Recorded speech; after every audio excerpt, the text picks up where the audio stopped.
ఇటీవలి ఏపీ ఎన్నికల్లో కూటమి అధికారంలోకి వచ్చిన దగ్గర నుంచి వైసీపీ వాళ్ల మీద రెడ్ బుక్ ప్రయోగించింది. వెంటాడి, వేటాడి కార్యకర్తల్ని చితకబాదింది. కేసులు పెట్టింది. వందల ఆరోపణలను జగన్ మీద చేసింది.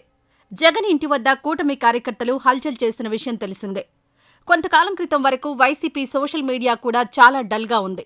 కానీ ఇప్పుడు తగ్గేదేలే అన్న రేంజ్లో ఫైర్లోకొచ్చింది. జగన్ మీద ఈగ వాలితే సోషల్ మీడియా మొత్తం యాక్టివ్ అయిపోతోంది. వాళ్ల అంతు చూసే వరకు వదిలిపెట్టడం లేదు. రీసెంట్గా గేమ్ చేంజర్ మూవీ విషయంలో కూడా ఇదే జరిగింది. కమెడియన్ పృథ్వీ ఆ మూవీ టైంలో కూడా ఇలాంటి కామెంట్స్ చేశాడు.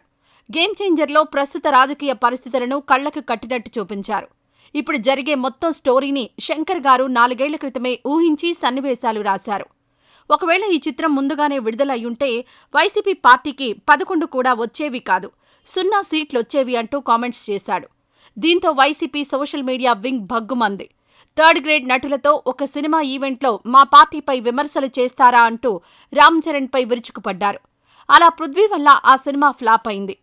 ఇక ఇప్పుడు విశ్వక్సేన్ నటించిన లైలా మూవీలో కూడా అదే 11 అంటూ కామెంట్స్ చేశాడు. ఇప్పుడు కూడా వైసీపీ సోషల్ మీడియా ఇంకా యాక్టివ్ అయింది. లైలా మూవీ ప్రమోషన్ ఫంక్షన్లో పృథ్వీరాజ్ మాట్లాడుతూ మేకల సత్యం అనే క్యారెక్టర్ సీన్ షూట్ చేసేటప్పుడు యాదృచ్ఛికంగా ఒక సంఘటన జరిగింది.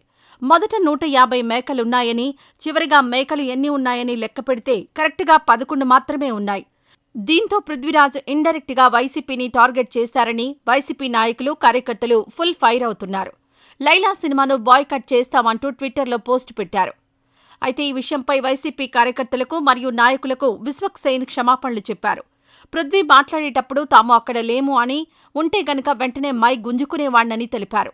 ఇప్పటికే సోషల్ మీడియా వేదికగా సినిమాను ఆడనివ్వము, బాయ్కాట్ చేస్తామంటూ 25,000కు పైగా ట్వీట్లు వచ్చాయన్నారు. ఇలా వైసీపీ సోషల్ మీడియా వింగ్ మాత్రం కూటమి నుంచి ఎలాంటి దాడి జరిగినా ఎదురుదాడి చేయడానికి సిద్ధమైపోయారు. కిరణ్ రాయల్ని కూడా అస్సలు ఊరుకోవడం లేదు. దీన్ని బట్టి వైసీపీ సోషల్ మీడియా వింగ్ మళ్లీ ఫామ్లోకి వచ్చిందన్న విషయం అర్థమవుతోంది. అలాగే ఇన్నాళ్లు సైలెంట్గా ఉన్న వైసీపీ కార్యకర్తలు కూడా మళ్లీ ఊపు మీదకొచ్చారు. జగన్ మీద ఈగ వాలితే ఊరుకునేలా లేరు వైసీపీ శ్రేణులు. ఏదేమైనా కూటమి దాడిని తట్టుకుని నిలబడినందుకు వైసీపీకి మంచి రోజులే వచ్చినట్టు కనిపిస్తోంది.